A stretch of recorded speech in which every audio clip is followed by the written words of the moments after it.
lot of accelerators, they suck with timing. They disrespect founders' time in every possible way. So CyNet was this idea of trying to build an accelerator that is built for solving problems in the most time-efficient way. Right now, what we're seeing is the development of AI. Maybe it's coming back more to the physical tech. Because the new bottleneck is not the coding anymore. The new bottleneck is physical access to the energy. I think Japan has very strong competitive advantages, and this will be the age of Japan. So quantum will be one of those fields for sure. Myself as someone who solve the unsolvable problems, or simply said, get the shit done. Uncertainty is good. Own the chaos. Good morning, good afternoon, and good evening to our audiences, and a huge welcome to our guest, Tigran Ghukasyan, the founder of CyNet Accelerator by USC, the key person behind HTA, EBMA, and the first ever USC Tech Fest event, and someone who helped lead various initiatives and programs across Plug and Play US, Armenia, and Japan, as well as the co-founder at Spheroid AR. Thank you so much for joining us at the episode 8 of the 18VC podcast, Tigran. For those of you who may be unfamiliar with the 18VC podcast, we are a student-run podcast featuring student founders, operators, and investors betting on the youngest and the smartest minds of the next generation. The host today will be me and Philip. Hi, everybody. So Tigran and I were actually classmates back in 2025, and we first met each other during a course called Venture Lab at USC. And we got to know each other way better after interning together at Plug and Play LA during that summer. In my eyes, Tigran is perceptive and extremely well-networked, owing to his diverse background across like BD strategy, product, venture, and startups. And I really don't know who else I can reach out to him on MBAs if this guy doesn't even have a clue about the one that I want to connect with. He even brought the co-founder of Service Titan to the Tech Fest event at USC. And I have no doubt that he'll go out there and do some remarkable things going forward. So let's start this. For people meeting you for the first time, Tigran, how would you describe yourself? Well, it's great seeing you guys, and you gave so many titles. I would narrow it down to one, a friend. And even with the Service Titan part, it's all just being open to people, just being friendly. Right? There are two types of people who are dudes with everyone and who are going for the titles. But thank you for the warm introduction. Regarding your question, I've started preparing. I went through only the first two questions. Hey, T, what should I answer? It was very funny. The ChatGPT gave me this brand statement that I am a chaos native strategist. I don't know what the hell that means to me. But I would say probably took it from my 3 core competences. Okay. I would describe myself as someone who solved the unsolvable problems, or simply said, get the shit done. I would say I have a built-in discovery engine, or just a very curious person. I would say the third one, I need to deep and real human connection. So those are the 3 things I can describe it the most, and that's what I would belong for. That chaos native strategist part is probably refers to when a lot of people freeze in the chaos. I wake up in the chaos because I'm curious. I put myself a lot into the chaos because I want to see this behind it, right? Yeah. And then navigating the chaos is usually comes to collaborating with people. Yeah.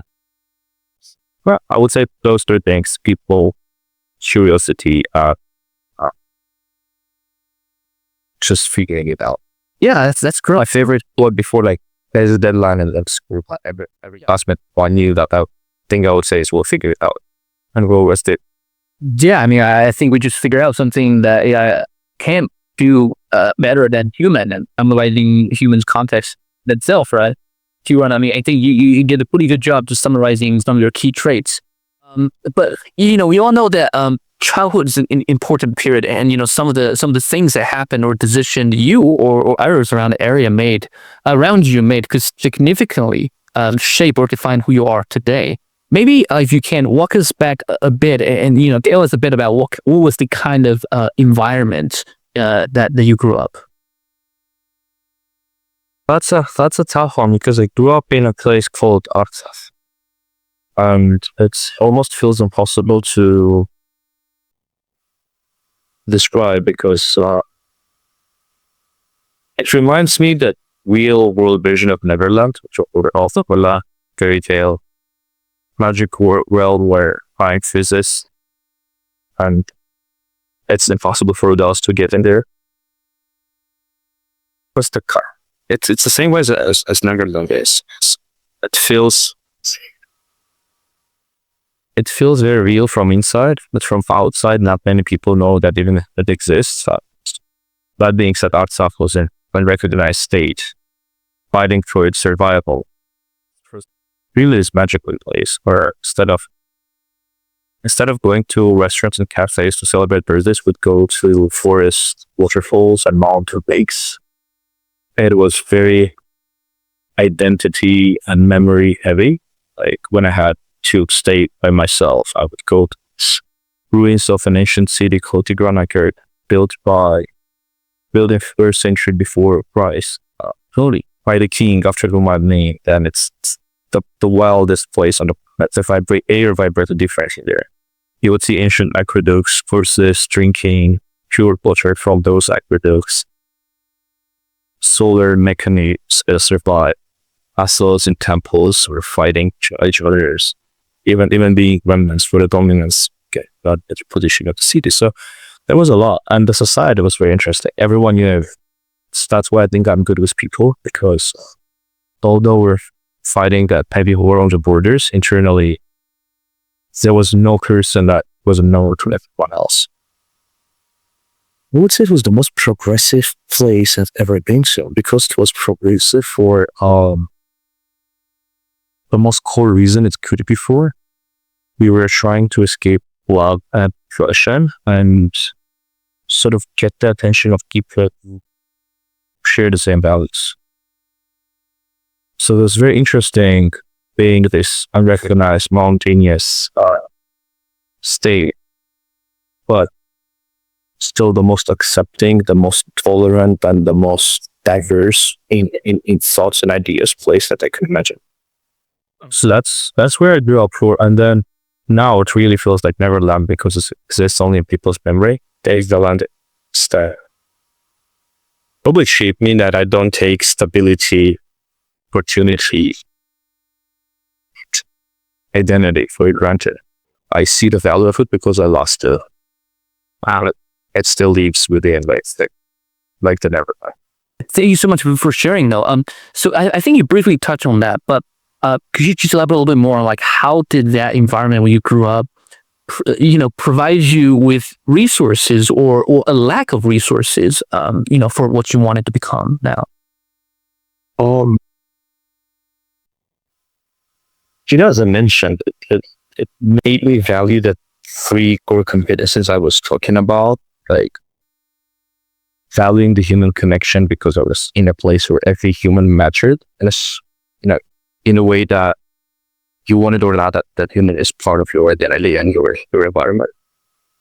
Also, because we were fighting for survival, right? Yes. It made us drop with thinking like there are no excuses. And sure, we'll always joke about that we're the most stubborn people. It was like the national trait being stubborn. With stubbornness, you'll get the shit that will still prevail. But I think the most valuable thing there is the curiosity. Because the same way as people dream about Neverland, the people of Neverland dream about the outside world. And I was very curious what's happening out there and why magic artifact connecting to the rest of the world was technology. Is what? It's technology. Oh, it's internet. The tech stuff we could build, every time there was a tiny advancement in internet that changed our lives a lot, because that's our way of learning about the outside world, because it was so hard to get physically. You had to drive for 8 hours to get somewhere that you can sit on a plane in the first place. So I would say it made me, it channeled my curiosity through tech. Since childhood was my magic wand of traversing the realms of my dreams. I can see how that kind of sort of lead you or channel you into some of your previous background, in startups and maybe your future and actually current aspiration, into becoming a VC, investing in, some kind of emerging technologies.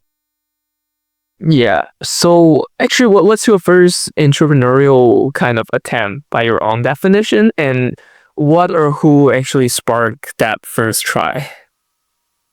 That's actually a bad example. So bad examples are the best because you learn most from there. It was during COVID. We noticed that a lot of people got stuck in the countries as tourists or expats, or non-nationals couldn't stay there for the period of holiday. And usually, as a rule, they were transported back to their national countries by air. And the question arose, there's so many people who had cars in those countries and they drove in. But there's only one way out, and there is a so clear market problem that we decided to get in touch with a lot of embassies that have this problem and get in touch with a lot of tow trucks. We build a bundle of organized tow truck groups to help transfer the cars of those people through the embassies. And we're sure that the embassy even had a competitive mode because we're sure that embassies wouldn't do that, organize it themselves because it's too much of a headache. But the government workers never liked too much headache. They never motivated for that. But it failed in every possible way. And I learned that the reason is in 21st century, this sharp guy mentality, the market intermediary mentality doesn't work in it. I think we all have a lot of examples from all older generation that those people thought they were smart enough to be in the right place.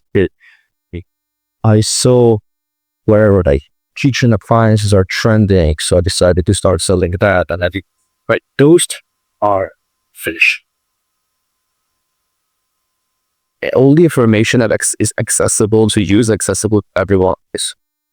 And the situation ended up getting so messy. It's the same way as just car transportation, that so many people wanted to do that it didn't make sense to coder and engage with that. I realized that in the 21st century, in our age especially, if you want to make progress, you got to adopt a different mentality. You got to create value instead of just figuring it out where you should be. So I learned early on from my very first experience that the majority of lessons I'm being taught by the older generation don't function like this. Definitely. It sounds like being a middleman and arbitrage based on the information asymmetry does not work in the US era. But a great friend of mine who works in, can I say the company? Yeah, I just said it because I did a name here in BlackRock. And I keep debating him that you are doing arbitrage. You don't create any value. You gotta think about doing something else.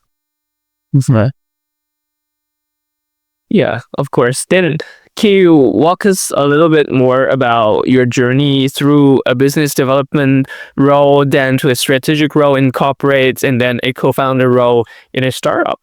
And now you're pursuing a career in VC investment in emerging technologies after your MBA.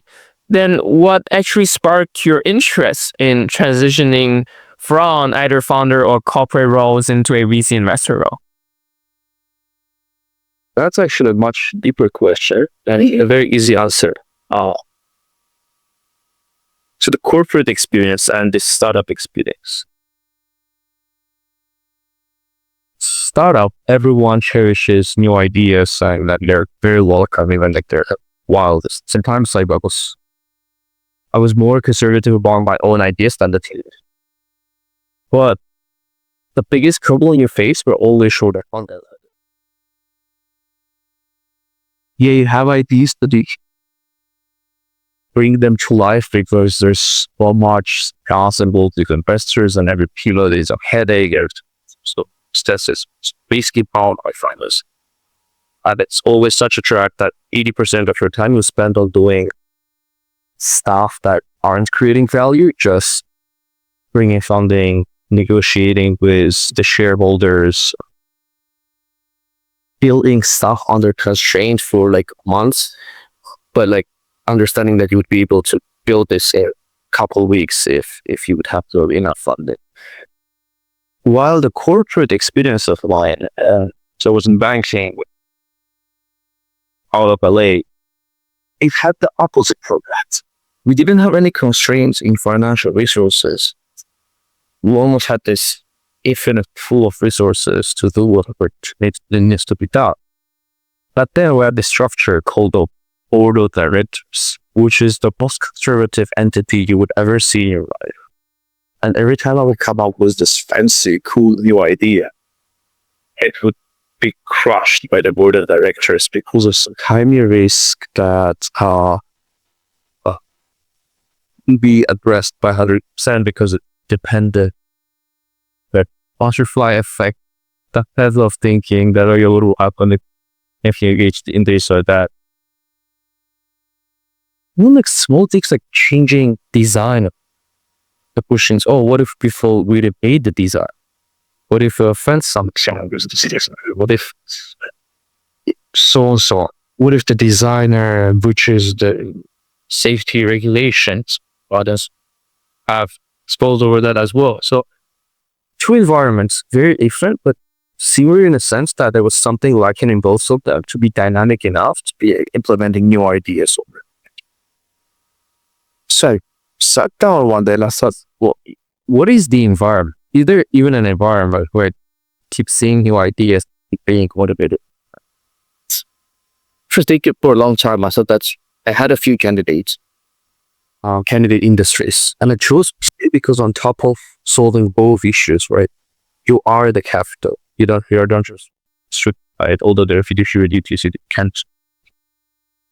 Also, you keep seeing new ideas daily basis. Other than that, it also will keep me close to the new tech. Me, myself as a person, up to date, I believe the currency of the future will be less than more to access another sector. I was fairly social, which was important for me, as I said, I'm very was person. Checked all the boxes and I thought, why not to try? And I got my MBA with a specific reason to pivot to metro. That makes a little more sense. I actually categorize all the people I met into roughly 4 gangs.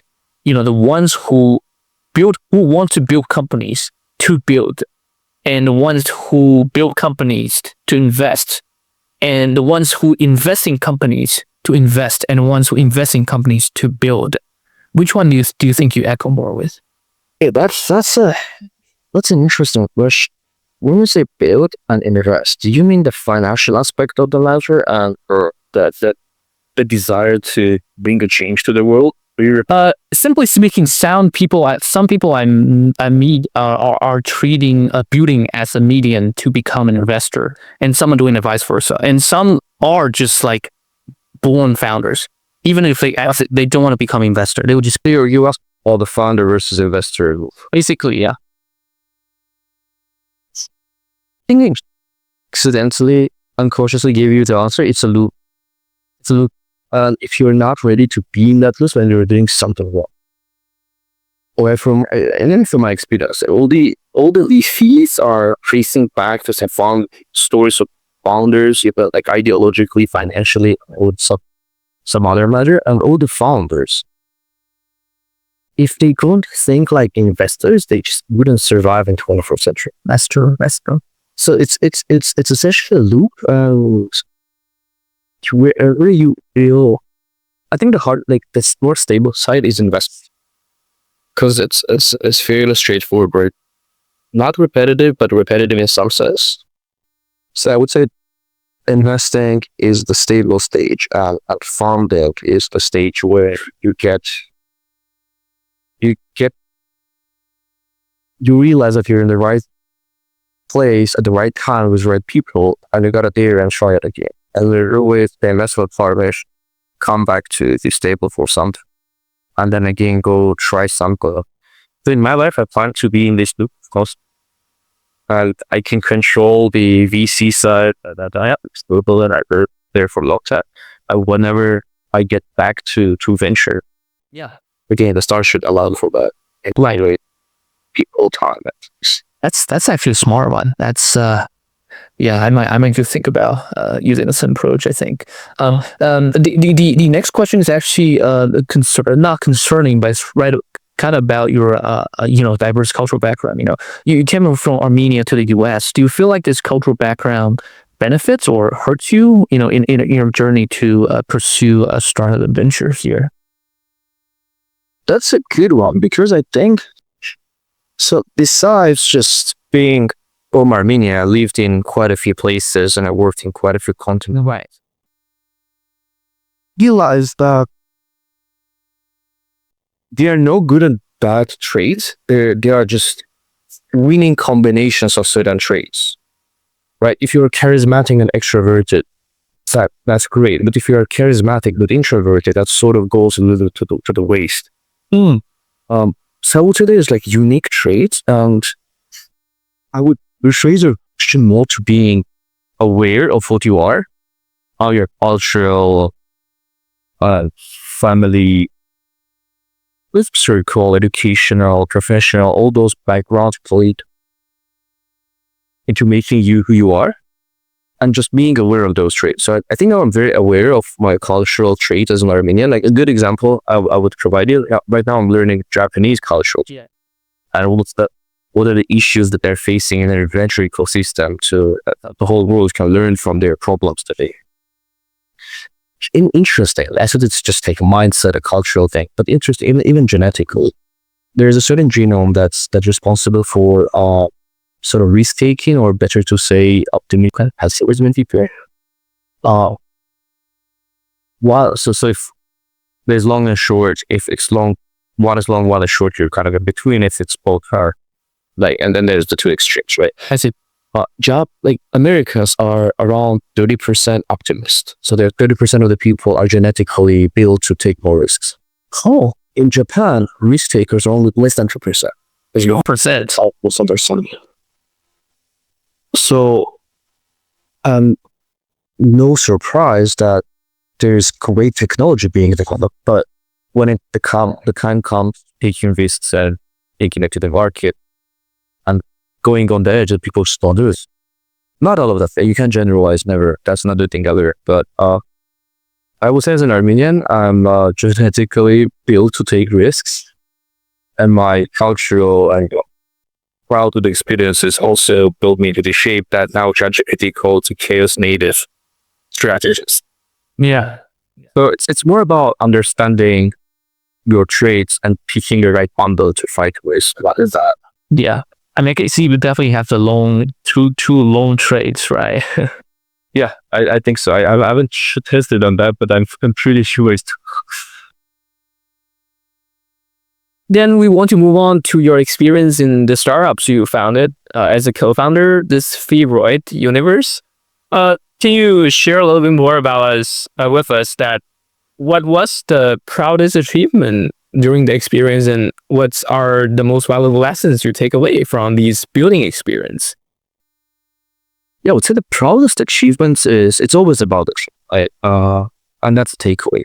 It matters more than anything you can think of. But how did I come to that conclusion, and what's that achievement is? So Spheroid started originally as this metaverse company. And as you know, we don't have any successful metaverses. Even the meta itself isn't successful, but it was one of the first ones and one of the better ones. Let's not get deep into that, but for several reasons, metaverses couldn't succeed back then, although I think they will come back at certain point.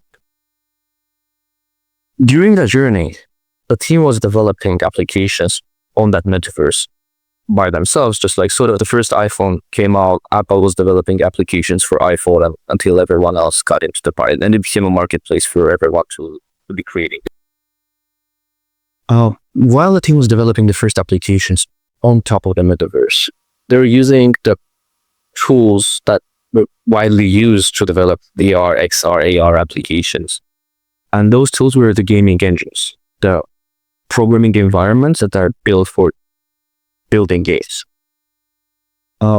And game engines suck for VR because there are many reasons they're not cross-platform. So every time you make an application on one platform like web, you have to build it from the scratch of iOS, then Android, and all the other platforms. Second, they are built for these power-hungry machines that get, I don't know how many voltages directly from the outlet. And we're talking about wearable devices, AR, we're talking maybe about mobile phones. It's tiny processors, it's tiny batteries that are not optimized.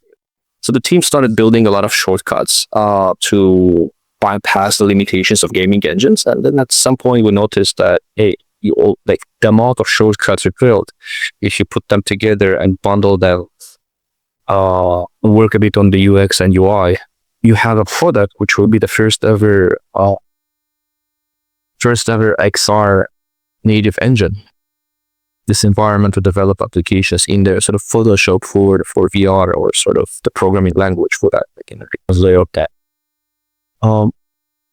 So noticing that, I'm understanding that this is the future and pushing that, transform the company completely.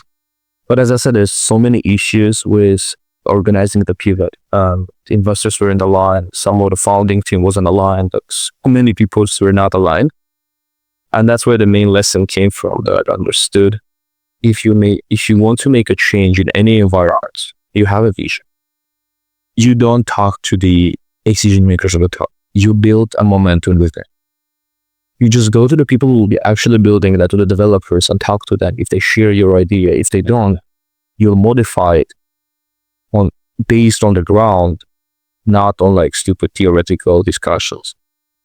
And as soon as I built momentum within, and the transformation started happening by itself. People will start bundling it already, and an investor might come and see that, hey, what is this thing? Let me play with it. Oh, wow, nice. Is it? Why doesn't my phone overheat anymore? What is Spheroid script? What is that? Let me GitHub. You have millions of followers on GitHub. What is GitHub? Like stuff like that. Just build the momentum and change everything. Yeah, there were some other tricks that we applied to, but just understanding that you are not these are your team, and every single person in the team matters. That. Interesting, because you got such a diverse background in both the builder and investor side. How does that experience and that understanding of a group actually shape your way of looking at founders in these days?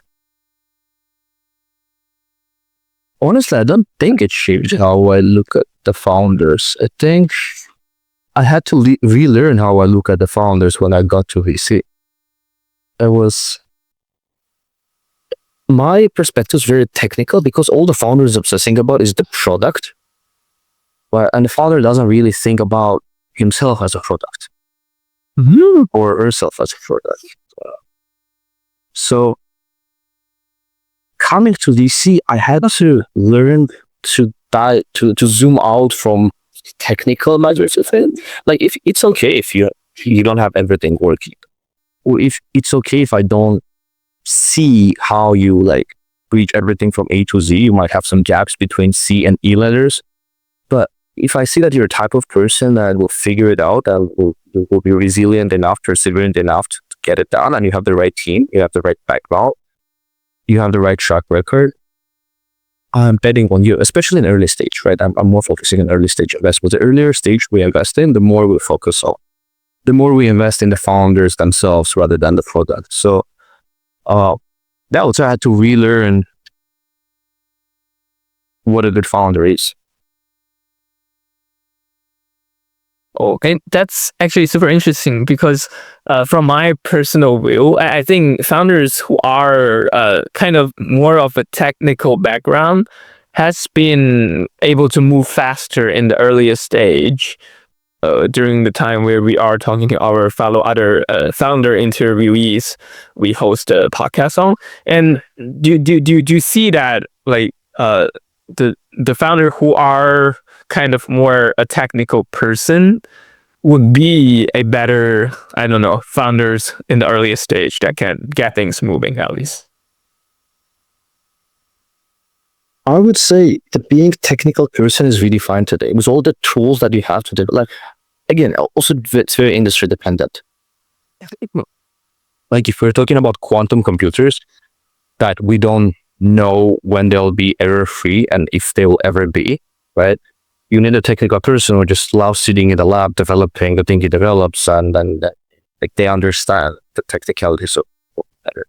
But if we move closer to my favorite industry, brand and retail, it's less about like, okay, how technically, like you don't need to be a scientist to come up with a new recipe that a lot of people would like.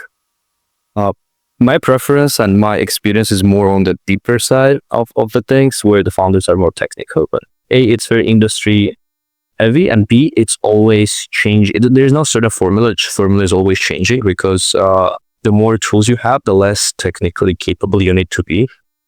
And I would say investments in solo founders were not a thing a few years ago. But now I don't think any issues with investing in solo founders because they just can vibe code their way through up to like even Series A, and then they'll be able to hire someone technically very capable. Depends on the industry and depends on the tools that are available today on the market. Yeah, definitely. And we want to move on to your story in plug and play. So we have been working across like plug and play US, plug and play Armenia, and also plug and play Japan. Tell us how this experience looks similar or different from each other. Ooh, that's actually probably the most valuable part of experiencing how it is different. First of all, it's how unique plug and play is. Like it has the most amount of international offices, the most amount of over 100,000 startups in the ecosystems. It's this Leviathan beast consisting of so many like moving parts inside. Experiences, so many differences. Maybe you should narrow it down because it's. Let me give you the biggest differences that I've seen, but please narrow it down to what are you talking about? The startups that I'm working with, the investor, yes, the employees, but the colleagues. I think it was more on the startup and investor side. What feature do you observe, or what industries or traits do they have differently, if there's any? I would say US is relentless. All the founders are relentless. All the investors are relentlessly competing in the market. Europe is the opposite. Europe is heavily dependent on government funding. And you sort of feel whenever there is that new government project that has a lot of funding, there's a lot of move around it and people want to position themselves comfortably around it. Oh, that sounds like a thing. Yeah. And then when the red tape, the bureaucracy is finished, everyone kind of chills down and stops moving and they just feel comfortable where they are until something new starts coming up, or probably more until that entity stops spreading the funding.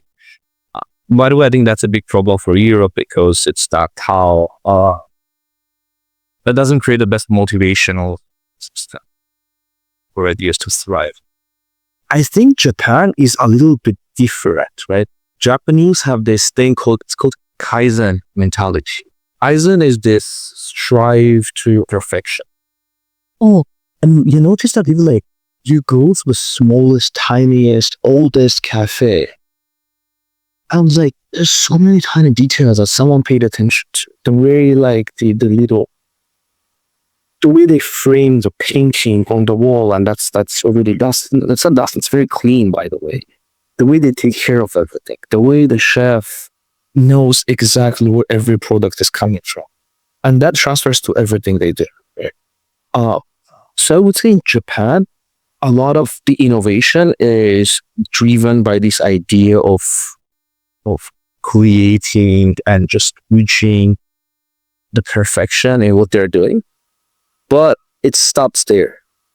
There's a big gap between tech creation and tech commercialization. Same thing with the government funding. It's very government funding it's reliant very much on government funding, but government would fund creation of the tech, but it wouldn't fund like marketing. Like, you need us to pay for your marketing. What do you mean? Right? And there's so many historical reasons for that. One reason is, of course, we're living in a free society today, but Japan is super traditional, rooted in their traditions, and the societal structure, like in the Western world, after the warriors, in every society, historically, the warriors were the high ups, under maybe the politicians or the ruling dynasties, whatever. But in the Western societies, after warriors, we always had merchants. Merchants were very respected. In Japanese society, farmers come after, craftsmen come after the warriors, then farmers come after that. And then the merchants were considered the lowest bottom of the society. So the commercialization mindset sort of doesn't really stick in Japan. So I think Japan is US level even better, like self-motivated tech creation. But like even worse than Europe motivation to an understanding about the commercial aspect of it. That it's not, it doesn't need to be perfect. It needs to be good enough to solve the problem right now. I see. We're actually seeing a lot of like Chinese company trying to tap into like the broad, specifically like US market. Are you seeing like a similar things happening for Japanese startups maybe? 100%. That's what I'm working exactly on right now. And I thought, specialty I got for this tool. I see the biggest opportunity in quantum computing. Like right now I'm working with a few actual quantum computers based on different architectures. Japan is killing it in physically, right? And we're talking about survivorship bias. US partially was lucky to invest in SaaS and software mainly, because that defined the decade for few right now what we're seeing is the development of AI. Maybe it's coming back more to the physical tech, because the new bottleneck is not the coding anymore. The new bottleneck is physical access to the energy, physical compute powers, physical execution of what those AIs are capable of seeing, the computer vision, the sensing, collecting more information from nature, because all the information on the web is already learned by the AIs, and you need physical sensors to go and get more information out of the wild. So I think Japan has very strong competitive advantages, and this will be the age of Japan. So quantum will be one of those fields for sure. Robots, VR, and to answer your question in a more systems level, what Japan will be good at, they call it Suryawasa processes, which is like complex processes. Japanese have this Gemba mentality. Gemba means the place of happening. Every company has a Gemba. It might be the manufacturing node for Toyota. It might be the call center for some branding company. But in that Gemba, everyone shares responsibilities. Information flows very well. To give you an example, like in car manufacturing, in the US, like the guy responsible for the brakes would never talk to the person responsible for the engine. And they would just keep specializing in what they're doing. In Japan, they would talk a lot to each other. They'll share information. If there's a change to the engine, it gets heavier, the brakes person will know about it and will adjust the brakes accordingly. So the analog process is not modular, not electronic, but analog, like camera. Another example. Japan is really good at it. And I think the age now is very favorable for Japan. They are actively discussing it. See. Yeah. Next, I actually want to touch upon a bit on Tigran, on your vision, on your approach to how you perceive founders, how you actually see the world, because how you look into founders is a reflection of how you perceive the world, and is particularly the world in the future. I remember you once mentioned to me specifically that you look into founders who share a similar vision of how the world should look like, and you invest in them. So I'm just curious, what is your vision of how the world will look like? in maybe 10, 15, 20 years?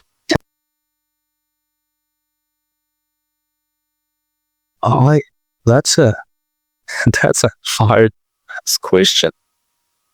I don't think. Yeah, you were right. I always mentioned that the biggest thing about understanding if the founder is investable or not is seeing if their perception of the future feels correct.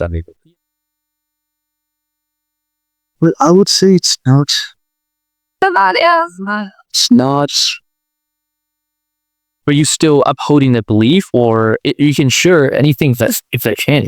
It's like right. Touching an elephant in the dark. So we all can touch certain fields of parts of it, like try to understand what it looks like, but the whole elephant, he won't see it until the lights are off. So I have my understanding of certain parts of the elephant, I see. but I don't know what the whole elephant looks like. And the beauty of venture is just being among like-minded people. So you can't just pass the different parts of the elephant and put the puzzle out. So you see, I see big changes in compute. I see big changes in energy consumption coming. I see big changes in how the AI will be shaped. The future of computers will be not electronic or even quantum. They will be based on biomaterials, and they'll be a lot more humans. Yeah. We'll be seeing this loops of diet is influencing how AI behaves, the fundamental models, and then the model will be behaving how the society behaves. Yeah, those loops can heavily affect and the way AI perceives itself. Who at some point it might think that it's this godly figure that represents the societal sentiment. So, and looping back to the beginning, I think energy consumption would be the biggest challenge. So yeah, I think you were quite bullish on anything like XR, VR, AR related. Are you still upholding the same mindset or attitude? For sure. For sure. I think it's just like after COVID, we realized just people like working from home. Why wouldn't they like getting entertained from home? Yeah, I think VR is just a tiny piece of the puzzle there. We have to catch up in our audio technologies. We have to catch up in our sensing technologies, right? Yeah. On Sushi Tech, I've seen this whole thing. It's a printer that prints 3D prints food, and it uses paste that tastes exactly like the food it prints. wow. There's just so many ways we can play senses of people that there's infinitely more possibilities inside your little chamber if you had the right tech that's going out and being in the real world. Unfortunately, I think real world interactions will become more like a luxury, like sort of like people listen to vinyl records today because of the vibes more than the quality. That will be the world that we'll be seeing in the future. Yeah, interesting. There was one other question. It's about if you have the chance to on fund, do your investment thesis different from what it is now? Because in many cases, if for the associate or entry-level investors, their taste or their investment thesis are kind of shaped by the people in the ICs who have the power to pull the trigger. Is that different from, is your current thesis different from what it would be if you have your own fund in the future? I would say if I had my thesis, I would have been already building that. Because as I said, I'm the get the shit done type of guy, and it doesn't matter if my track record isn't enough to do that. If I see that has a potential, I would do it. No, I think my mentors in Plug and Play at USC and everywhere else, they have a much deeper understanding of vision of everything than I'm yet learning from. It doesn't mean I copy their vision, but there's so many things that they see and I go like, oh, wow, okay, that there was this type of question that could have been asked. And why didn't I even think about tackling the problem from that specific angle? So I think my mentors are way, way, way ahead of me, and I'm very lucky. We know you're the founder of CyNet, started at USC. Tell us what CyNet is in your own words. CyNet is a big experiment. For me, it was an experiment with time. There's a lot of accelerators. They just, from my experiences, they suck with timing. They don't disrespect founders' time in every possible way. Founder has a problem they want to solve. There is an application period and deadline that just like, so it takes so many things change from the time you apply to the time you get to the accelerator. They make founders sit in the rooms and listen to lectures that are just not relevant to them. Everyone is fed with this product market fit type of lectures. And then there's some things that founders only need to solve once and never to come back to. And then like you spend time to teach them how to do it, and the founder goes and solves it. It's just like creates a lot of waste of time. So CyNet was this idea of trying to build an accelerator that is built for solving problems in the most time efficient way. Interesting. We already have, many high quality clubs and organizations focusing on venture and startup across both undergrad and graduate level. Why do you think it's important to build another an initiative, like CyNet? And how does it, in your vision, how does it fit into the USC entrepreneurship ecosystem? In some sense, it doesn't, and that was the whole point, right? We have dozens of accelerators in USC. Yeah, really, all of them. We have so many, and like I don't want to name them because I'm kind of speaking against their ideology. And all of them are they're building walls around USC, Marshall, between the schools, between the school and the city. All of them had this thesis of investing only in Trojan-led ideas. Right. And teams, but that's venture doesn't work that way. The venture is an ecosystem, and CyNet's idea is to demolish the walls around Marshall and connect it to the ecosystem. If you're LA founder, feel free to come in. University shouldn't be anymore the segregated places that people are. People in schools are just people who chose to do certain things and not better or worse in any aspect. And it's A, attempt to connect the LA ecosystem to USC. B, it is what I call the power of handshake. There is a lot of dry power. There's a lot of potential in schools that we don't realize. Students are wasting their times in some sense during classes. You are not creating real value. You're solving problems of the past. You're studying the cases just to get the experience. Why not to get that experience from solving real problems of real companies today, right? And that creates a lot of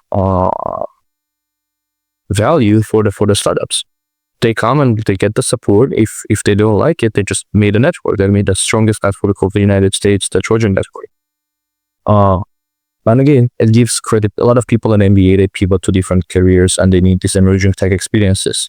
From the moment of handshake, they already have that emerging tech experience. A lot of startups are fighting for credibility, right? If they have done anything serious, if anyone validated them, and doing something in a top 20 school of the US is already validation for them. So that's the power of handshake. Both sides get some validation for the efforts they're making to reach success. So I think those three things, demolishing the walls, experience-based learning, and the power of handshake are three things that finance creates value in, and that's why it's important. Definitely. And there was actually one of the more kind of, how to say, it's more like it's not a philosophical question, but it's it goes back to you were mentioning that you are, by setting up CyNet, you're actually encouraging students kind of go out of their classrooms and solve real problems. And now we have been seeing like VCs are looking for younger and younger founders to some extent. Correct me if that's wrong. And for example, college dropouts are maybe already too late. They're looking for high schoolers, or I don't know if it's possible they want to look for middle schoolers in the most extreme case. And are these ideas of the founders they are targeting, are they just a social media hype, or is it like a real solid investment thesis? I think there's always untapped communities with untapped potential for sure. And during the DevCons during summer with Lucas at Plug and Play, we had one of the startups that the founder she was underage and she had to be with her mother on the meetings, which was like a wild experience at the beginning. But then I realized like, why wouldn't it be? Also depends on the environment and on the perception of the, so all the limitations are in our heads. I would say, yes, the typical founder image in the US is a college dropout. The typical founder image in Japan is a university professor with like 3 years of tenure, at least. Interesting. So limitations are in our heads. Why there wouldn't be a fund that focuses on founders that are 60 years and above, right? I'm not a big fan of starting the thesis from a group with a potential and have potential. Mm-hmm. I would rather start from a market, a trend, or certain technology that you can become an expert in. Then funnel it down and just have these reminders, just have the stickers all over your reward. Just don't let your stereotypes limit your investment capability. Definitely. And that's age is simply one of the criteria that may matters or may not matters. But yeah, as you mentioned, technology may be the source that where great startups that grows up. And we would also ask you another question in a little bit larger question. There is your attitude towards AI. I know it's a super large, but you can narrow it down in a way you feel comfortable. So there was a saying that there will be a class of people called the permanent underclass, which describes a end-day image where normal people they contribute zero economic value, and all the AI is around the production and economic activities, and only these AI oligarchs on all the wealth. Do you agree on that? If so, to what extent do you agree? And if not, like what kind of thing do you try to do to prevent that from happening? But it's a large word, but yeah, basically that's the direction. Is that a question that leads to universal income? Yeah, that can be a solution. The people's idea. So what I think is, it's a question more about the fundamental human nature. But and this is a debate that I keep having with people, and I just can't claim an opinion, not the solution that I have. In my perspective, people are overly obsessed with the social status. They need to feel that they have done something that someone else couldn't have done. Like, just think about today. Like, we are living in an age of the basic needs that you're saying that will be addressed. They are already addressed in a lot of senses. People are not. The majority of people in the United States are not fighting for survival, for shelter, for food and water. They're fighting for having this designer purse that would communicate their social status. So seeing that, we already sort of see it, and people are still doing things to try to convey that they're better than others. Will AI create enough resources that humans will evolve into this more Zen creatures? Maybe.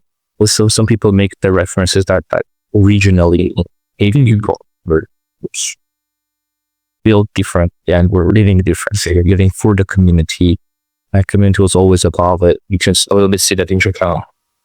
But so far from what I see, I don't see there's any more reason for that evolution to happen today than it was the reason for it to happen 100 years ago when we discovered pesticides that make enough food, about people being worried about dying from farming that day. Right. So I think there's people will retrain, people will start using AI. There will be companies who will be creating easy mechanism to implement AI in your life, like your bike is becoming clean enough. Is that so? yeah, I think that's what it will change fundamentally in therapy after we train people as to learn new skills. Yeah, I mean, I have a sense of feeling that, people's greed and their deepest human nature is indefinite. It's probably not an easy thing for innovation like AI to fully satiate what we have deep down in our heart, right? I took a look at your LinkedIn profile. You have so many titles in your LinkedIn. A couple examples include Tokyo, Los Angeles venture capital, emerging tech entrepreneurs, international finance expert, MBA, USC, right? Are you positioning yourself more like a generalist across these fields, or are you thinking about like a potential specialist position in some of these selected fields? To answer that question, I think it continues the AI topic. How does it continue the AI topic? In sense, the many skills and that the ways I position myself with AI will be great at replacing specific skills of yours. What it will not be great at is filling this in between places. For example, there could be an AI that can be perfect at the customer center. Collect all the possible reviews, and you don't need to waste human hours to talk to the customer and see what else is in English. And there will be an AI that will be implementing the changes necessary to the product in a way that's the most efficient, ecological, and effective. But you still need a human to bridge those two different skills to understand. Let's say if the complaint of the customer was the issue of the product, or it was the customer was just like using it in a stupid way. You need to change the playbook that you give to the customer. You need to change the product itself. And I think the place of humans in the age of AI will be in between those skills. You have to cherish the diversity of your skills you have, and you have to push it more, be it in your resume, LinkedIn, or wherever. Because that's your true value in the age of AI. If you go somewhere and say that, hey, I'm super specialized in this one thing, then that's the only one thing I can do well. Some people might buy it, but you'll be replaced in some time if you keep doing one specialized thing and you don't bridge skills. Right. That makes some more sense. This will be the second to last question.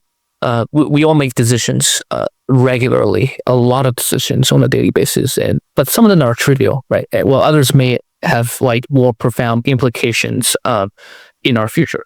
What was the one decision that you made or people around you made that profoundly changed your life or the direction that went?